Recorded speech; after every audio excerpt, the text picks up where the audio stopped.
नमस्कार। आज के इस ऐतिहासिक विश्लेषण में आपका बहुत बहुत स्वागत है। तो चलिए बिना किसी देरी के सीधे अपने विषय पर आते हैं। आज हम अमरनाथ यात्रा के उद्गम और इसके इतिहास का एक एकदम निष्पक्ष और एकेडमिक परीक्षण करने जा रहे हैं। देखिए, इस प्राचीन गुफा से जुड़ी कई बातें और कहानियां हमारे समाज में तैरती रहती हैं, लेकिन आज का ये विश्लेषण सिर्फ और सिर्फ मूल ऐतिहासिक दस्तावेजों, ग्रंथों और ठोस साक्ष्यों के आधार पर इस पूरी टाइमलाइन को डिकोड करेगा।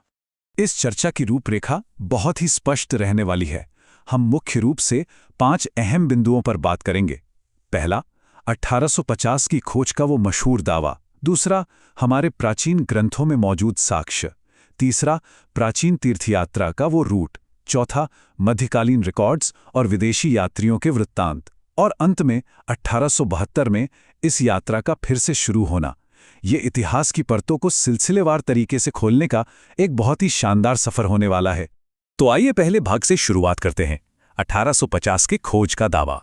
आधुनिक समय में एक नैरेटिव बहुत ही प्रमुखता से फैलाया गया है। आपने भी सुनाई होगा कि अमरनाथ गुफा की खोज 1850 में बूटा मलिक नाम के एक मुस्लिम चरवाहे ने की थी। ये कहानी आज भी बहुत से लोगों के लिए एक सच्चाई की तरह है और कई आधुनिक आलेखों में इसे बार बार दोहराया भी जाता है। लेकिन यहीं पर एक बहुत ही दिलचस्प विरोधाभास सामने आता है। जरा सोचिए, एक तरफ 19वीं सदी में खोजे जाने का यह लोकप्रिय नैरेटिव है और दूसरी तरफ हमारे भारतीय पुरातत्व विभाग का रिकॉर्ड है। ये रिकॉर्ड स्पष्ट रूप से इस गुफा के इतिहास को महाभारत काल यानी लगभग 5000 साल पुराना बताता है। 1850 और 5000 साल, इन दोनों के बीच का अंतर सच में बहुत बड़ा है ना? ऐसे में सबसे बड़ा और लाजमी सवाल यही उठता है कि क्या वास्तव में इस गुफा की खोज केवल कुछ 100 साल पहले हुई थी? हमारे जो प्राथमिक ऐतिहासिक ग्रंथ हैं, वो असल में इस टाइमलाइन के बारे में क्या गवाही देते हैं? आधुनिक दावों से थोड़ा पीछे हटकर सीधे इतिहास के पन्नों में झांकना अब बहुत जरूरी हो गया है। तो चलिए दूसरे भाग की ओर बढ़ते हैं। प्राचीन ग्रंथों से साक्ष्य। कश्मीर के इतिहास में ऐसे कई प्राचीन ग्रंथ मौजूद हैं जो 1850 के इस टाइमलाइन से हजारों साल पुराने हैं। और दिलचस्प बात यह है कि ये ग्रंथ इस भौगोलिक क्षेत्र और यहाँ के तीर्थ का बहुत ही विस्तृत वर्णन करते हैं। इतिहास के पन्नों में एक लगातार चलने वाली टाइमलाइन दर्ज है। 6ठी शताब्दी का नीलमत पुराण देख लीजिए, या फिर 12वीं शताब्दी की राजतरंगिणी। इसके बाद 15वीं शताब्दी में जोन राज के रिकॉर्ड आते हैं और 16वीं शताब्दी में आईने अकबरी। सदियों तक फैले इस दस्तावेजीकरण को देखने के बाद 19वीं सदी की खोज वाले दावे पर एक बहुत बड़ा प्रश्न चिन्ह खुद ब खुद लग जाता है। इस अंक पर जरा गौर करें। 6ठी शताब्दी। 6ठी शताब्दी में रचे गए नीलमत पुराण में अमरेश्वरा तीर्थ और अमरनाथ यात्रा का एकदम स्पष्ट और विस्तृत वर्णन मिलता है। ध्यान देने वाली बात यह है कि ये वो समय था जब इस्लाम धर्म की स्थापना भी नहीं हुई थी। यानी ऐतिहासिक रिकॉर्ड बिल्कुल साफ करते हैं कि 19वीं शताब्दी से कई शताब्दियों पहले से ही इस तीर्थ यात्रा का अस्तित्व था। अगर हम इतिहास में थोड़ा और आगे बढ़ें तो कल्हण की राजतरंगिणी मिलती है। इसमें साफ तौर पर दर्ज है कि कश्मीर के राजा सामदीमत एक बहुत बड़े शिव भक्त थे और वे पहलगाम के वनों में स्थित इस अद्वितीय बर्फ के शिवलिंग की पूजा अर्चना करने जाते थे। ये 1800 के दशक से कई शताब्दियों पहले का एक और बहुत ही ठोस प्रमाण है। इससे ये साबित होता है कि शासकों और भक्तों के बीच ये स्थान पहले से ही काफी प्रसिद्ध था। अब आते हैं तीसरे भाग पर, प्राचीन तीर्थ यात्रा का मार्ग। देखिए, ग्रंथों में केवल समय के ही नहीं बल्कि इस यात्रा के भूगोल के भी बहुत गहरे प्रमाण छोड़े गए हैं। भृंगेश संहिता जैसे प्राचीन ग्रंथ इस यात्रा मार्ग के एकदम सटीक भौगोलिक साक्ष्य हमारे सामने रखते हैं। भृंगेश संहिता में इस प्राचीन यात्रा के जिन विशिष्ट पड़ावों का जिक्र है, जरा उनके नाम सुनिए। अनंतनाग, मट्टन, गणेशपुर, चंदनवाड़ी, शेषनाग, पंचतरणी और अमरावती। ये वाकई कमाल की बात है कि ये बिल्कुल वही विशिष्ट स्थान हैं जो आज भी इस तीर्थयात्रा का सबसे अहम हिस्सा हैं। ये तथ्य हमारी इस प्राचीन यात्रा को एक भौतिक और सत्यापन योग्य भूगोल के साथ बहुत मजबूती से जोड़ देता है। इसी बीच इतिहास की गहराई में एक और बहुत ही विशिष्ट विवरण मिलता है।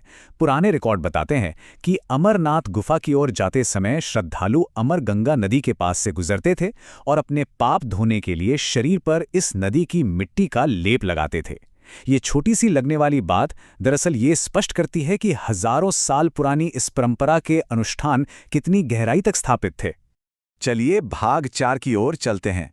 अब समय के पहिए को थोड़ा और आगे बढ़ाते हैं और देखते हैं कि मध्यकालीन रिकॉर्ड और विदेशी यात्रियों ने इस गुफा को किस तरह से देखा और प्रलेखित किया। ये तथ्य बेहद दिलचस्प हैं कि ऐतिहासिक ग्रंथों में गुफा के आयाम यानी डायमेंशंस तक स्पष्ट रूप से वर्णित हैं। 250 फीट की ऊंचाई और 50 फीट की चौड़ाई। प्राकृतिक गुफा का ये पैमाना अलग अलग ऐतिहासिक कालखंडों में लगातार और एक समान रूप से दर्ज किया गया है। इसका सीधा सा मतलब है कि लोग वास्तव में वहां जा रहे थे और चीजों को बाकायदा माप रहे थे। ये उद्धरण तो विशेष रूप से ध्यान देने योग्य है।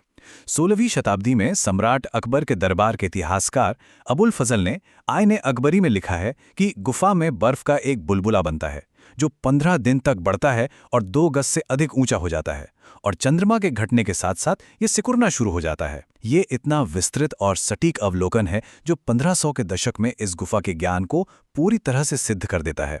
यहाँ एक और एकदम निष्पक्ष ऐतिहासिक तथ्य सामने आता है। इतिहासकार जोन राज ने अपने रिकॉर्ड में ये स्पष्ट दर्ज किया है कि कश्मीर के शासक ज़ैन उल आबिदीन ने 1420 से 1470 के बीच अमरनाथ की यात्रा की थी। ये आधिकारिक यात्रा 1850 की कथित खोज से करीब 400 साल पहले हुई थी। और ऐसा नहीं है कि ये जानकारी सिर्फ स्थानीय शासकों या ग्रंथों तक सीमित थी। स्वतंत्र यूरोपीय यात्रियों ने भी इस स्थान का दस्तावेजीकरण किया है। उदाहरण के लिए बर्नियर ट्रैवल्स में छत से पानी टपककर बर्फ का खंड बनने का बिल्कुल सटीक वर्णन मिलता है। बाद में डॉक्टर स्टीन ने भी इस शिवलिंग को 7 से 8 फीट चौड़ा मापा था। तो आधुनिक नैरेटिव गढ़ने से बहुत पहले ही स्वतंत्र यूरोपीय विद्वानों ने भी इन प्राचीन विशेषताओं की पुष्टि कर दी थी। अब हम अपने आखिरी और 5वें भाग पर पहुंच गए हैं, 1872 में यात्रा का फिर से शुरू होना। अब यह समझना बहुत जरूरी है कि आखिर वो कौन सी ऐतिहासिक पृष्ठभूमि थी जिसने 19वीं सदी के इस नैरेटिव और खोज वाले पूरे भ्रम को जन्म दिया। दरअसल इतिहास की एक अहम कड़ी है जो अक्सर नज़रअंदाज कर दी जाती है।